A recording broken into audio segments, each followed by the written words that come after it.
Assalamualaikum warahmatullahi wabarakatuh.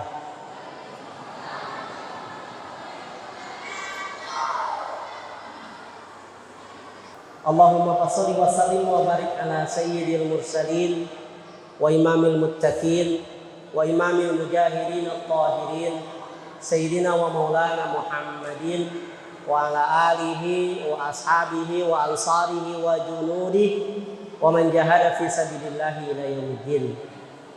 Qala ta'ala a'udzu billahi minasyaitonir rajim. Laqad kana lakum fi Rasulillahi uswatun hasanah liman kana yarjullaha wal yawmal akhir wa dzakarallaha katsira. Wa qala aidan qul in kuntum tuhibbunallaha fattabi'uni yuhibbukumullah wa yaghfir lakum dzunubakum wallahu ghafurur rahim. Wa qala Rasulullah sallallahu alaihi wasallam, man ahya sunnati faqad ahabbani wa man ahabbani kana ma'i fil jannah, atau kama qala Rasulullah sallallahu alaihi wasallam. Amma ba'd.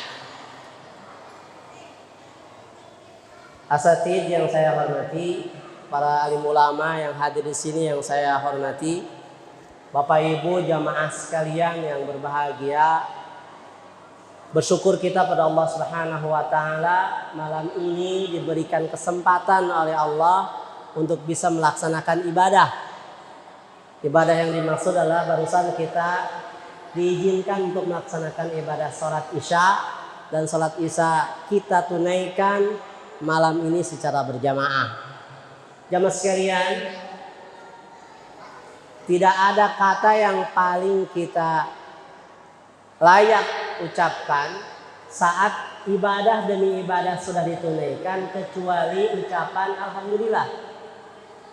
Kenapa? Karena tidak ada yang perlu kita banggakan dengan ibadah yang kita lakukan. Kendati pun bisa kita berangkat haji tiap tahun sekalipun, itu tidak perlu dibanggakan. Sebab apalah jadinya kalau Allah tidak izinkan. Sebab ketika diizinkan oleh Allah, yang harus kita lakukan adalah bertambah-tambah kesyukuran kepada Allah Subhanahu wa taala. Jamaah sekalian, malam ini kita akan coba sampaikan hikmah Maulid, ya, yang insya Allah tiap tahun sudah kita bahas, ya. Kendati pun misalkan ada pengulangan pembahasan, semoga ini bagian daripada recas buat kita mengecas ulang tentang kewajiban-kewajiban kita selaku muslim kepada Rasul Muhammad sallallahu alaihi wasallam.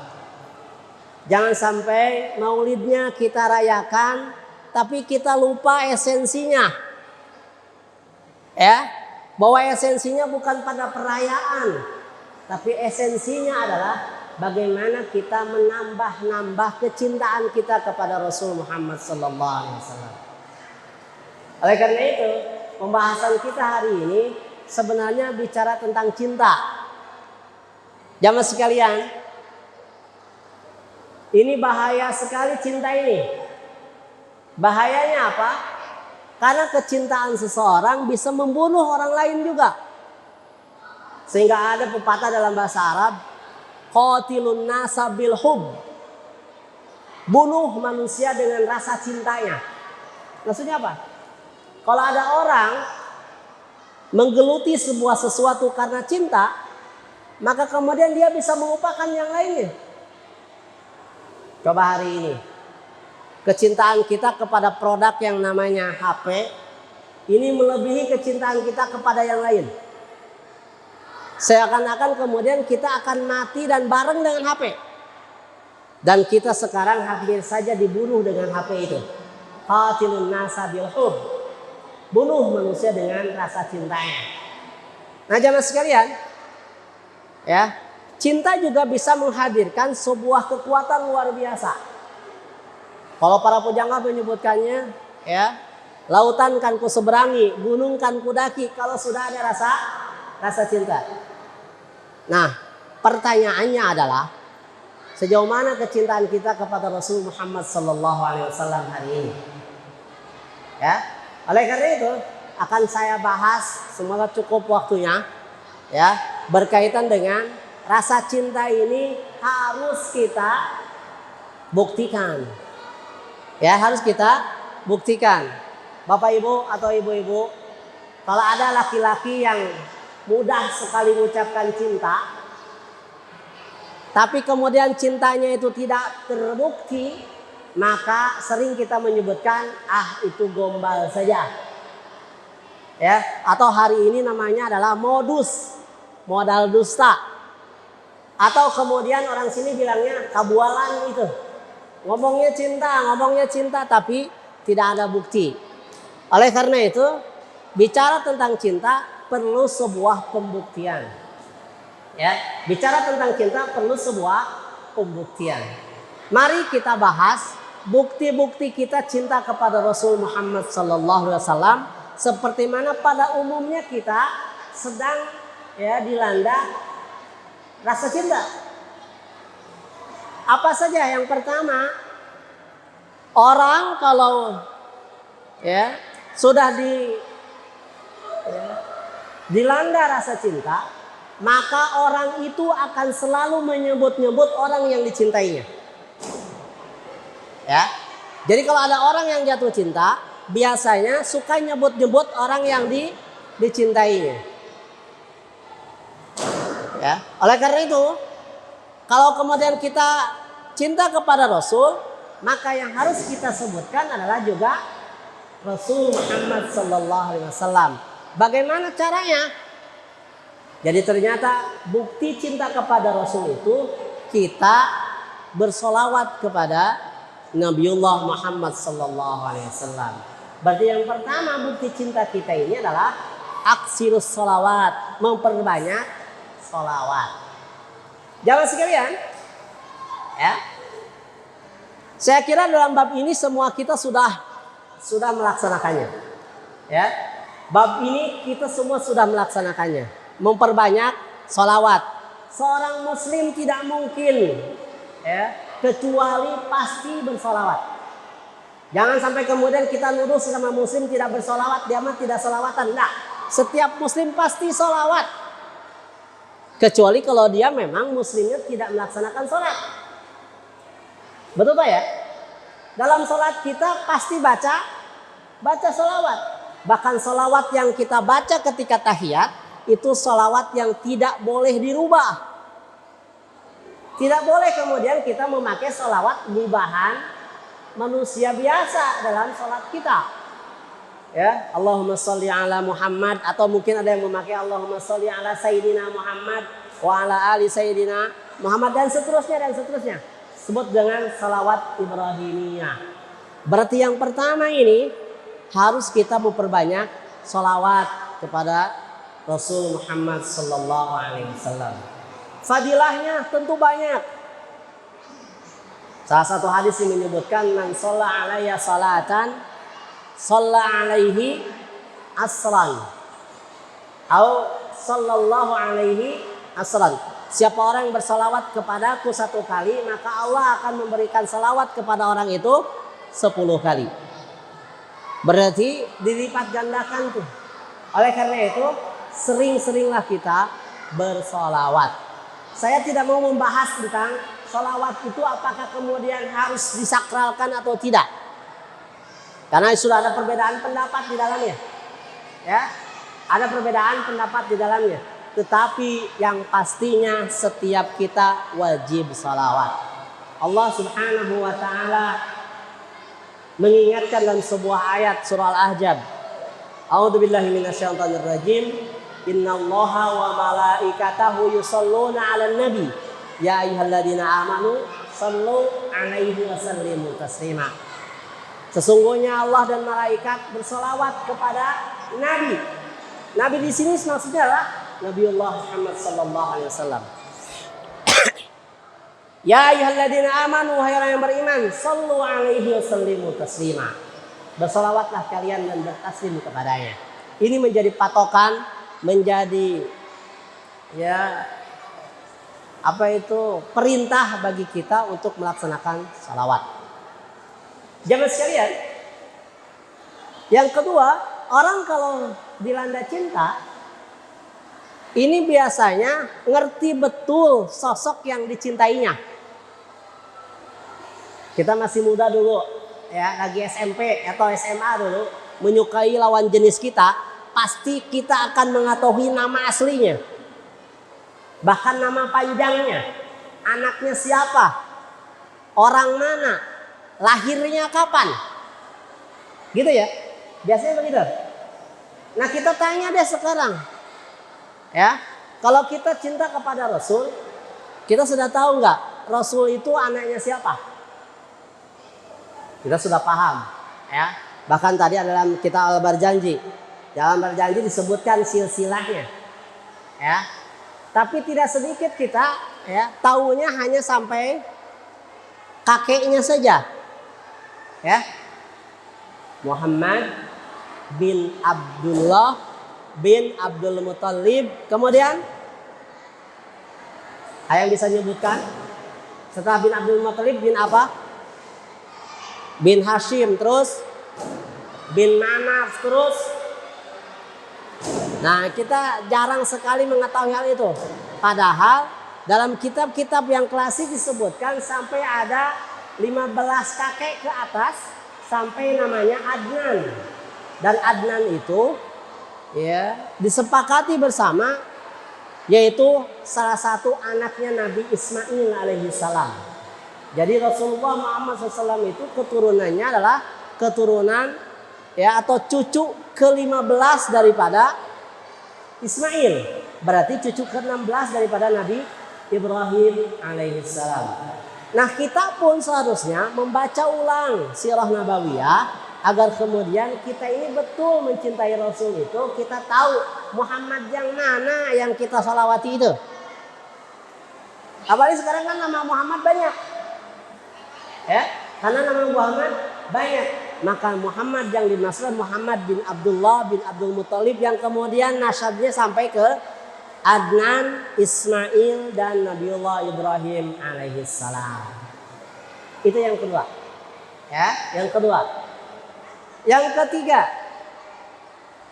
kalau kita mencintai seseorang, biasanya kita pun menyukai apa yang disukai oleh orang tersebut. Betul tidak ya? Kalau kita mencintai seseorang, biasanya kita berusaha menyukai kesukaan orang itu. Bahkan kita pun tahu ini hobinya apa. Ya. Oleh karena itu, kalau kita mencintai seseorang, maka jamaah sekalian, kita pun harus, ya, mengetahui kebiasaan-kebiasaan baiknya itu. Apa kebiasaan baik yang dimaksud? Yaitu sunnahnya. Nah ini jemaah sekalian, ya, sunnahnya. Rasul yang mulia sampaikan, man ahya sunnati faqad ahabbani, wa man ahabbani kana ma'i fil jannah, atau kama qala Rasulullah Muhammad SAW. Siapa orang yang mengikuti sunnahku, siapa orang yang menghidupkan sunnahku, maka ia telah mencintaiku. Dan siapa yang mencintaiku, maka ia akan bersamaku nanti di surga. Jangan sekalian, ini yang membedakan kecintaan kita kepada Rasul dan kecintaan kita kepada selain Rasul. Kalau kita mencintai sesuatu selain Rasul, maka tidak ada jaminan kecintaan kita akan menyampaikan kita ke surganya. Tapi kalau kemudian kecintaan kita kepada Rasul, Rasul sendiri yang jamin bahwa kita akan masuk surga Allah Subhanahu wa taala. Hanya tadi ternyata orang yang mencintai itu, ya, harus mengikuti sunnahnya. Ya. Sebutkannya man ahya sunnati, siapa orang yang menghidupkan sunnahku. Jamaah sekalian, kita bahas sunnah itu apa sih? Ada sholat sunnah, apa itu yang dimaksud? Ada saum sunnah, apa itu yang dimaksud? Ada kemudian pembahasan sunnah Rasul Muhammad SAW. Mari kita bahas sedikit, agak panjang bab ini. Sebab kadang-kadang kita suka salah memaknai menghidupkan sunnah ini. Saya setidaknya membaca 3 hal dalam sunnah ini. Pertama, sunnah menurut usul fikih. Kalau sunnah menurut usul fikih, maka ta'rifnya adalah ma yusabu ala fi'lihi wa la yu'aqabu ala tarkihi. Sunnah dalam usul fikih adalah ya, diberikan pahala atas dikerjakannya dan tidak diiqab bila ditinggalkan. Apa itu diiqab? Tidak disiksa. Kadang-kadang kita menyebutkannya tidak apa-apa kalau tidak dilaksanakan. Padahal kalau menurut definisi usul fikih, sebut dengan sunnah itu ma yusabu ala fi'lihi, perkara yang diberikan pahala bila dikerjakan. Wala yu'aqabu, dan tidak akan disangsi ala tarukihi, bila ia ditinggalkan. Itu sunnah menurut usul fikih. Seperti kita sering menyebutkannya, ini saum sunnah, ini salat sunnah, ini yang sunnah-sunnah lah begitu ya, berkaitan dengan lain daripada wajib. Ya, sunnah di sini adalah lawan daripada makruh. Kalau makruh itu Bapak sekalian, ya, mayusabu ala tarkihi, diberikan pahala bila ditinggalkan. Wala yu'aqabu ala fi'lihi, tetapi tidak diiqab, tidak disiksa, tidak disangsi bila dikerjakan. Hanya bedanya sangat diametral. Ya, kalau sunnah itu minta dikerjakan, kalau makruh itu minta ditinggalkan. Ya. Itu yang pertama sunnah menurut usul fikih. Sunnah menurut ilmu hadis. Kalau sunnah menurut ilmu hadis adalah ma'udifa ila Nabi sallallahu alaihi wasallam min qaulin au fi'lin au takririn au sifatin. Sebut sunnah menurut hadis adalah segala perkara yang disandarkan kepada Rasul Muhammad sallallahu alaihi wasallam berupa perkataan, perbuatan, takrir itu pembiaran, ya, atau sifat. Nah, itu sebut dengan sunnah atau nama lain daripada hadis. Ya. Yang ketiga, sunnah yang diartikan jalan hidup. Apa itu jalan hidup? Perkara yang dilakukan Rasul. Nah, itu sunnah. Dari mana hadisnya? Ada hadis yang menyebutkan begini. Rasul SAW bersabda, an-nikahu sunnati. Faman rogiba an sunnati falaysa minni, atau kama qala Rasul SAW. Nikah adalah sunnahku. Sunnah apa yang dimaksud? Nikah adalah jalan hidup yang kutempuhi. Berarti sunnah di sini artinya adalah jalan hidup yang ditempuhi Rasul. Gitu ya. Sehingga definisi sunnah di sini adalah perkara yang menjadi pilihan Rasul setelah diangkatnya jadi nabi, ya, jadi sunnah bagi umatnya, kecuali perkara-perkara yang khusus untuk beliau. Awas, ada dua hal yang harus kita perhatikan. Pertama adalah menjadi sunnah itu bila sudah diangkat jadi nabi. Jadi kalau sebelum diangkat jadi nabi itu tidak jadi sunnah memang bagi umatnya. Ya, contoh, Bapak Ibu kalau ada pertanyaan, ya, kalau nikah sunnahnya di usia berapa? Maka banyak kita menjawab sunnahnya nikah itu di usia 25 tahun. Kenapa? Karena Rasul nikah di usia 25 tahun. Padahal kalau dikaji sunnah nikah itu bukan di 25 tahun. Tetap jawabannya sebab Rasul itu nikah di usia 25 tahun. Padahal sebut sunnah itu kalau Nabi Muhammad setelah diangkat jadi nabi. Pokoknya nikah harus 25 tahun supaya sunnah, ikut sunnah. Maka kemudian jawabannya boleh deh kalau begitu. Kalau ada laki-laki bikin nikahnya di usia 25 tahun dengan alasan ingin nyunah seperti mana nyunahnya Rasul Muhammad SAW, maka seharusnya diperhatikan lagi yang kedua, yaitu calon istrinya harus usia 40 tahun dan kemudian sudah jadi janda 2 kali. Ketika disodorkan semacam itu, sudah deh kalau begitu, ya deh nggak jadi sunnah deh. Sebab ngambil sunnahnya sedikit-sedikit di waktu usianya saja 25 tahun. Tapi ternyata calon istrinya malah lebih muda daripada dia. Padahal kalau Rasul itu usianya 25 tahun tapi calon istrinya 40 tahun dan sudah janda 2 kali. Ya, jadi bukan sunnah kalau begitu ya. Sunnah itu ketika Nabi sudah diangkat jadi nabi ya. Baru jadi sunnah. Kalaupun kemudian ada hal-hal yang terjadi sebelum jadi nabi, ada memang ibrahnya bagi kita. Ada ibrahnya bagi kita. Misalkan Nabi kenapa kemudian terlahir sebagai anak yatim? Ada ibrah. Kenapa Nabi kemudian berusaha sendiri di usia 12 tahun? Ibrahnya bagi kita ada. Gitu ya. Itu. Tapi kalau bicara tentang sunnah, maka diambilnya setelah Nabiullah diangkat jadi nabi. Ya, jadi nabi. Maka itu jadi sunnah bagi umatnya. Kecuali untuk perkara-perkara khusus. Apa perkara khusus? Misalkan jumlah istrinya lebih dari 4. Ini perkara khusus, Pak. Ya. Jangan kemudian Nabi juga 9, bahkan ada yang menyebutkan 11. Saya ingin nyunnah Nabi. Bab itu saja.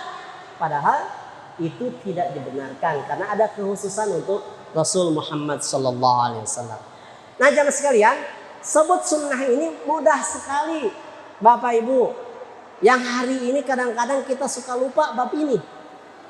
Kalau kita ingin menghidupkan sunnah, munculkan saja pertanyaan. Pertanyaan apa?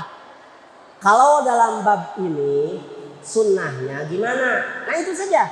Maka akan muncul jawaban-jawaban. Contoh, kalau minum, sunnahnya gimana?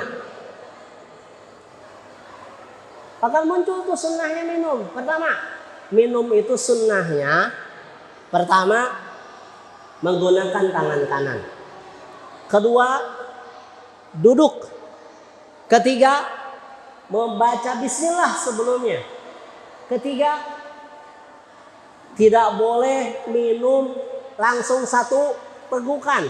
Harus dipakai, harus kemudian 3 kali minimal. Nah, itu sunnahnya.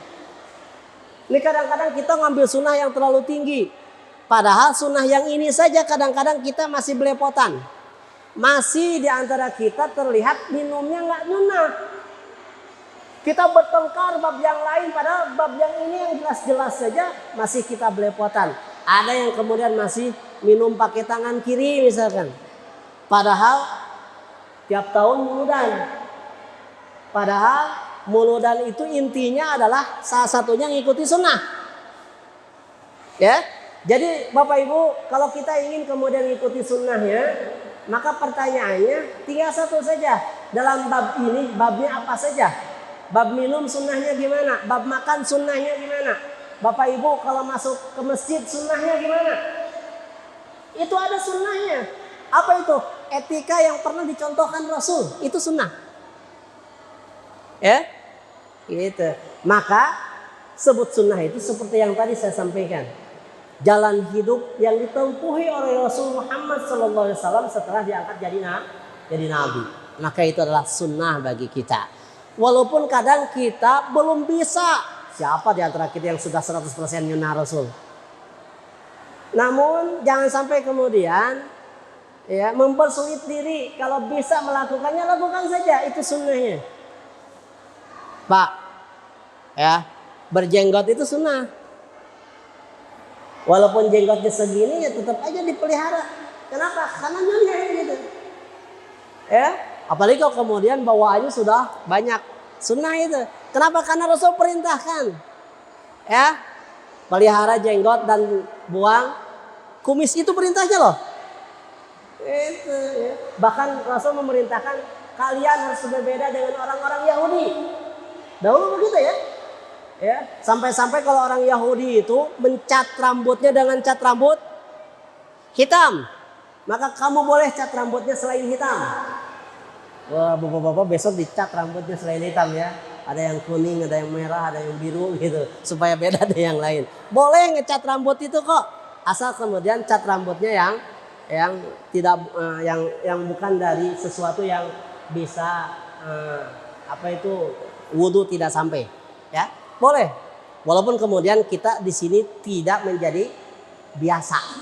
Ya. Kan di tempat-tempat lain ada yang biasa cat rambut begitu ya. Jamaah sekalian, nih bab yang sunnah ini ya, Gitu ya. Jadi kalau kita mencintai Rasul itu harus kemudian mengikuti sunnahnya. Itu ya. Bahkan jemaah sekalian, hari ini betapa susah sekali kita untuk hidup mengikuti sunnah ini. Banyak sekali halangannya. Ya. Padahal Rasul sampaikan dahulu, man ahya sunnati inda fasadi ummati ka ajri syahidin atau kama qala Rasulullah. Siapa orang yang menghidupkan sunnahku di hari rusaknya umat ini, maka pahalanya seperti pahala orang yang mati syahid. Kita untuk menyebutkan ini sunnah susah. Ya, ini sunnah luar biasa susahnya. Maka siapa orang bisa menghidupkan sunnah di saat rusaknya umat ini, Rasul sampaikan ka ajri syahidin, dia seperti berpahala seperti orang yang mati syahid. Ya, jemaah sekalian, itu yang ketiga. Ya, itu yang ketiga.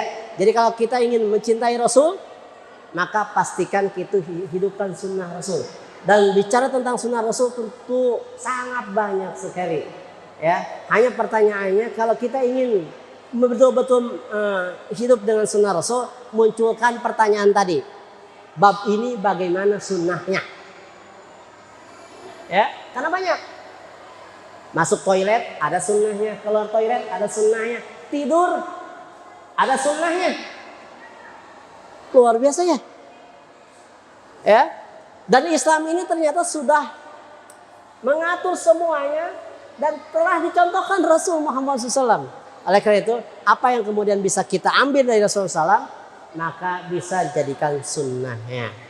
Yang keempat, ya, bukti cinta kepada seseorang adalah siap berkorban untuk orang itu. Jamaah sekalian, ya, saya kira ini yang kemudian takutnya hilang di kalangan kaum muslimin. Katanya cinta Rasul, tapi saat kemudian Rasul dihina, kita tidak muncul kecemburuan. Bahkan kemudian kita biarlah itu dilakukan sama teman yang lain. Bahkan kemudian kita pun masa iya sih gitu ya. Jamaah sekalian, kita sudah tahu bab ini ya. Hari ini lagi ramai di dunia. Saat kemudian Macron ya. Ya, seorang presiden Perancis melakukan penghinaan kepada Rasul Muhammad SAW. Dan ini memang sudah biasa. Orang-orang yang gak suka Islam itu seperti itu. Padahal Macron itu dulu, kampanye dia jadi presiden, itu mendekati kaum muslimin di Prancis. Biasa kaum muslimin itu kadang-kadang seperti itu. Dia dukung, setelah dukung ternyata ya dihinalah Rasul Muhammad SAW oleh dia. Ya, muncullah karikatur. Ya, kenapa kemudian kita menolak karikatur Rasul? Sebab kita tidak bakalan kemudian ridho kalau kita melihat orang yang dicintai oleh kita ini munculnya semacam itu. Masa kita punya nabi kayak begitu? Jemaah sekalian, tidak perlu pakai dalil dulu deh bab ini. Misalkan begini, kalau kita punya orang tua kita kemudian dibikin karikaturnya. Dan kemudian karikaturnya itu mendekati makhluk yang ya tidak disukai. Kira-kira kita marah tidak? Pasti marah. Ya kan? Kalau orang tua kita saja ya yang tidak menjamin dia masuk surga. Kalau Rasul kan menjamin ya. Ya. Maka kemudian kita akan marah. Apalagi kalau kemudian yang dihina itu adalah Rasul Muhammad SAW. Mana bukti cinta kita kalau kemudian Nabiullah Muhammad dihina kemudian kita diam-diam saja. Padahal kalau kita lihat para sahabat dahulu, kecintaan kepada Nabi itu sudah dimunculkan dan sudah digambarkan. Betapa kecintaan para sahabat sudah terbukti kepada Rasul Muhammad SAW. Abu Bakar saat menemani Rasul Muhammad SAW hijrah dari kota Mekah ke kota Madinah, mampir di Gua Sur namanya. Abu Bakar memastikan tidak ada hewan yang bisa menyakiti Rasul. Maka ditutuplah semua lubang-lubang itu dengan tangannya. Ternyata ketika tangannya itu ditutup, ada di lubang itu ada ular. Ditutuplah kemudian dipatuk oleh ular itu. Silakan Bapak baca dalam buku-buku sejarah bab ini. Betapa kecintaan para sahabat kepada Rasul itu secara fisiknya sudah dimunculkan. Dalam perang Uhud, banyak para sahabat yang kemudian menjadi perisai diri agar kemudian senjata itu tidak sampai kepada Rasul Muhammad SAW. Bahkan ada seorang sahabiah, tumbak sudah banyak masuk dalam tubuhnya. Demi apa? Demi Rasul tidak sampai kemudian terluka, walaupun tetap terluka dalam perang Uhud itu. Ini bukti luar biasa. Kenapa? Rasulnya memang ada ketika itu. Jamaah sekalian, hari ini di saat Rasul memang sudah tidak ada, ini kita susahnya itu. Maka yang kemudian kita lakukan itu adalah kalau kemudian ada penghinaan terhadap Rasul Muhammad SAW, maka seharusnya seorang muslim pun membelanya. Apa yang bisa kita lakukan hari ini? Yusuf Qaradawi dalam bab ini sudah menyerukan boikot produk Prancis. Boikot produk Prancis. Produk Prancis yang paling banyak di Indonesia adalah produksi Danone. Danone ini yang mengeluarkan produk Aqua. Ya, maka memang luar biasa nih. Di Indonesia diperintahkan kemudian tidak beli Aqua, menyusut luar biasa produksinya dan penjualannya. Ibu-ibu, ada yang kemudian masih memberikan susu formula SGM. SGM produk Danone juga. Itu kemudian dimintakan untuk tidak dibeli. Sehingga kemudian karena serentak dilakukan oleh seluruh dunia, ya, maka kemudian nilai sahamnya itu merosot. Jamaah sekalian, ini kekuatan luar biasa. Kalau kaum muslimin mau bersatu padu dengan satu perintah imam. Ini kan belum ada perintah imamnya ya. Hanya karena sentimen saja, ya. Ini produk harus diboikot dan ternyata luar biasa. Dan bahkan seharusnya bukannya sekedar itu seharusnya. Ya, harusnya diarahkan. Kalau kita bisa boikot Danone, seharusnya kita harus bisa membeli produk kaum muslimin sendiri. Gitu ya seharusnya ya. Kalau kemudian kita bisa memboikot produk yang lain, harusnya kita bisa laku jualan kaum muslimin di kaum muslimin sendiri. Ini hari ini kan kadang kita ini lebih sukanya membeli produk orang lain daripada produk saudaranya sendiri. Ya, itu jangan sekalian, mencintai Rasul berarti juga harus siap berkorban membela Rasul Muhammad sallallahu alaihi wasallam. Terakhir, udah terakhir nih. Ada sebentar lagi dah, ya kan? Jangan sekalian, bedanya kecintaan kepada selain Nabi Muhammad SAW, ya, yaitu kecintaan ini harus dibuktikan dengan yang kelima. Apa kecintaan yang kelima ini? Siap menerima warisannya. Ya gitu ya. Jamaah sekalian, kalau saya tanya, Bapak Ibu siap gak mendapatkan warisan?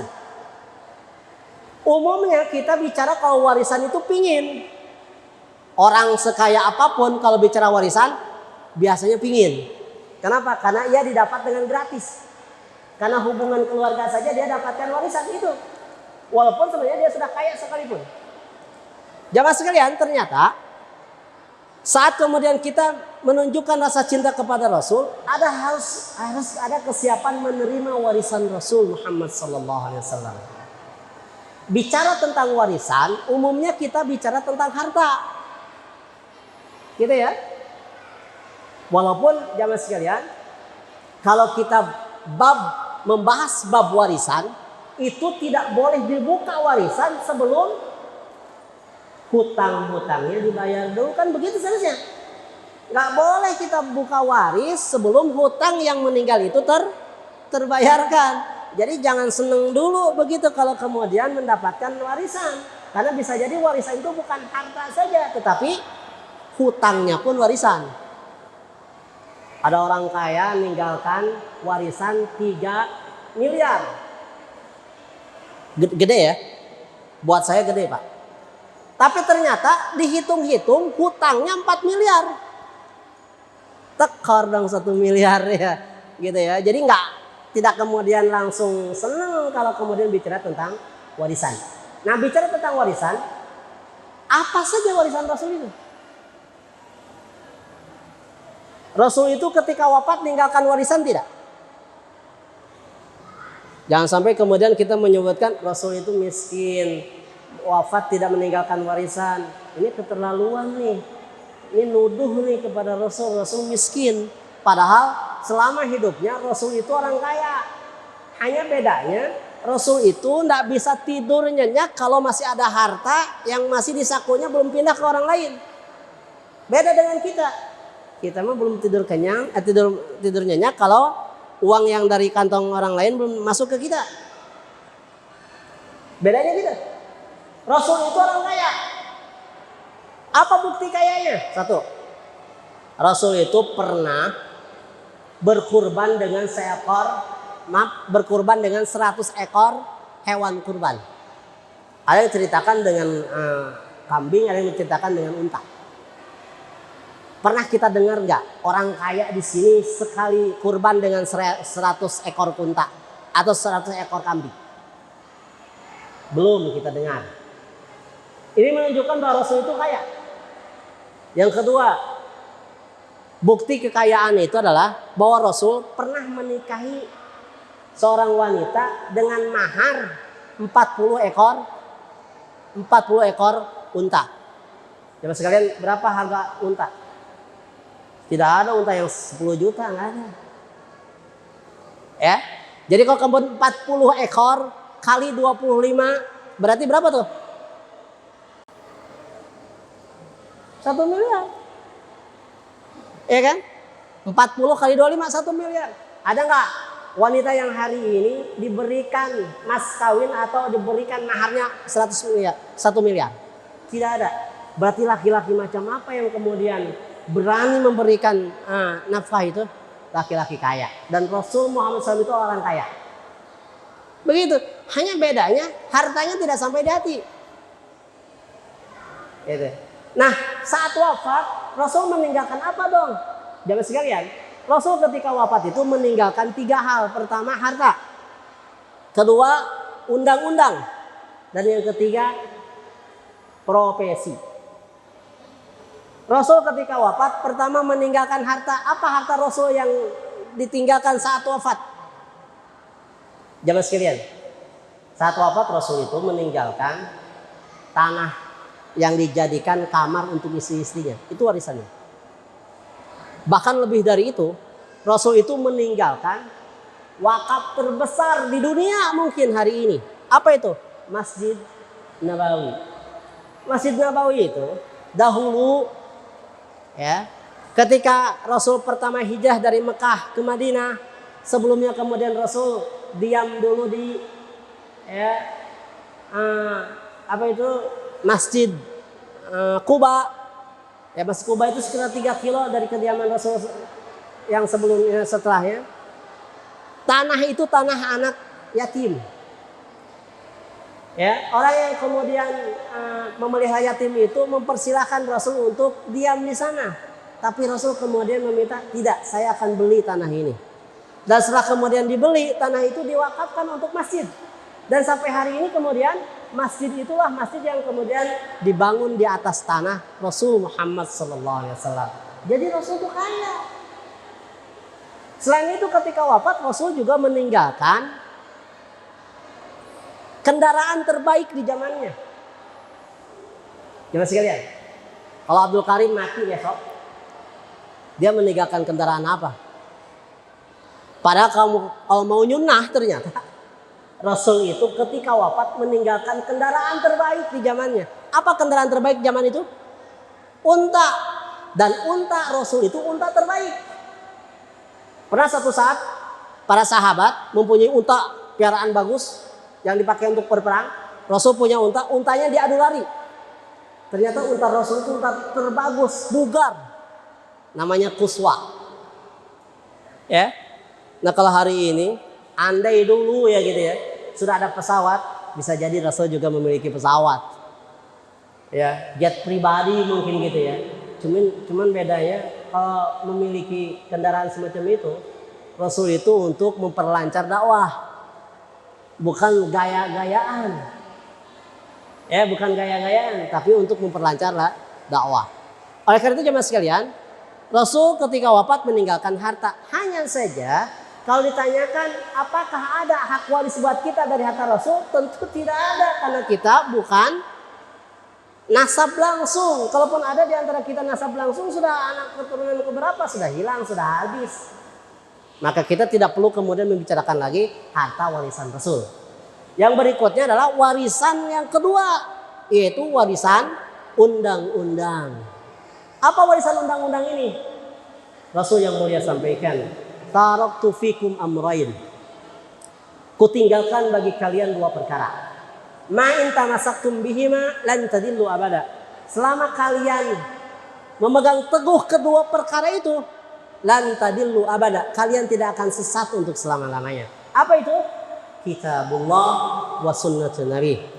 Al-Quran dan sunnah Nabi. Jadi itu warisan undang-undang Rasul. Jangan sampai kemudian kita nih ya lari dari warisan Rasul ini. Lari daripada kedua undang-undang Rasul ini. Al-Quran dan As-Sunnah. Terakhir, menjadi terakhir sekali, bahwa yang terakhir daripada warisan Rasul itu adalah profesi. Mungkin ada pertanyaan, profesi Rasul itu apa sih? Ada yang jawab, profesi Rasul itu penggembala. Maka jawabannya tidak salah. Kenapa? Karena memang Rasul sendiri sampaikan bahwa tidaklah Nabi diutus kecuali dia pernah menjadi penggembala. Nabi Musa pernah menggembala, yang akhirnya kemudian dinikahkan oleh Nabi Ayub ya, Nabi Yakub ya, gitu ya. Kemudian nabi-nabi yang lain juga menggembala. Rasul pernah menjadi penggembala. Hanya memang tidak sampai usia cukup lama menggembalanya. Jadi bukan profesi inti. Yang kedua katanya profesi Rasul itu adalah businessman. Businessman atau businesswoman ya. Kalau businesswoman berarti wanita dibikin bisnis. Ya, pebisnis. Kenapa? Karena katanya di usia 12 tahun sudah melakukan perniagaan dari Mekah ke Syam beserta dengan Abu Thalib. Betul, itu pun tidak salah. Tapi berbisnisnya Rasul itu ya tidak sampai di usia 40 tahun.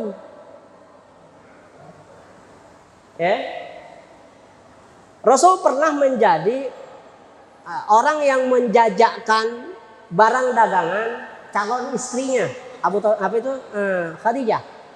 Khadijah saudagar kaya, banyak produk yang beliau miliki. Kemudian beliau menjajakan, ngambil dagangan dari Khadijah, dijual ke Syam.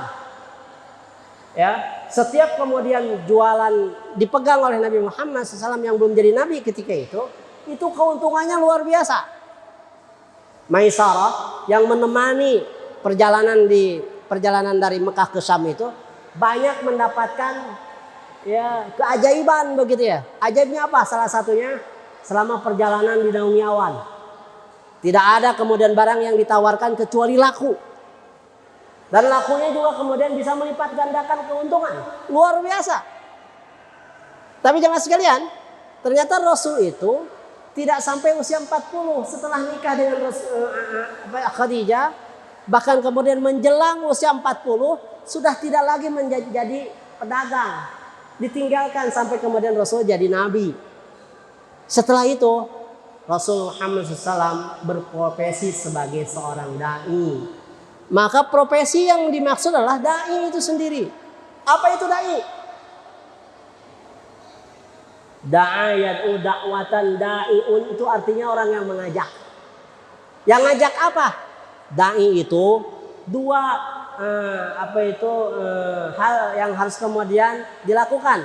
Ngajak untuk melakukan kebaikan dan mencegah dari melakukan kemungkaran. Ya, atau sebut dengan amar ma'ruf nahi munkar. Jadi jelas sekali kalau begitu, kalau kita mencintai Rasul, maka mau tidak mau kita semua harus menjadi seorang dai. Ustadz, kan tidak semua orang bisa bicara seperti Ustadz di sini. Ya, kenapa? Karena tidak menuntut harus jadi seorang tabliger, enggak. Bagaimana? Lakukan, ajak melakukan kebaikan itu sesuai dengan kapasitas dan kemampuan kita. Sehingga jemaah sekalian, saya memulainya dengan begini. Yang pertama yang harus diajak melakukan kebaikan itulah teman sekasur. Teman sekasur. Bagi yang sudah punya teman ya. Kalau yang belum punya teman sekasur, jangan sekasur orang lain, jangan. Ya. Siapa itu? Suami atau istri. Kok suami atau istri? Ibu-ibu punya kewajiban ingatkan suami kalau tidak sholat. Ingatkan ya. Kalau dia tidak sholat itu urusan dia. Beda dengan laki-laki. Kalau laki-laki ingatkannya boleh maksa. Jadi kalau kemudian seorang laki-laki mengingatkan istrinya tidak sholat, itu bisa maksa. Kenapa? Karena dia akan dimintai pertanggungjawaban tentang orang-orang yang menjadi tanggung jawabnya. Dia sholat tapi istrinya tidak sholat, gimana jadinya? Ya, lain dengan para ibu. Kalau suaminya nggak sholat, sekedar ingatkan saja, Pak, sholat. Kalau dia nggak sholat, urusan dia. Tapi kalau kemudian seorang suami, dia sholat ke masjid, istrinya tidak sholat, dia seakan-akan ngapain lu ke masjid, istri itu nggak sholat. Gitu ya. Tutup aurat. Bapak-bapak, tutup aurat siapa? Wanita yang jadi tanggung jawab kita. Teman sekasur dulu. Yang kedua adalah teman sesumur. Sedapur. Siapa teman sedapur? Orang-orang yang berada di rumah kita. Yang makan dengan kita. Ada anak kita. Ada mungkin pembantu kita. Nah itu semua harus sampai kepada mereka dakwah. Berikutnya teman sesumur. Teman sesumur siapa nih? Kalau dahulu kan beberapa rumah sumurnya satu ya. Beda dengan sekarang. Kalau sekarang mah ya satu kamar mandinya satu, gitu ya. Sehingga kemudian privasi masing-masing. Artinya apa? Tetangga juga harus diajak dalam melakukan kebaikan.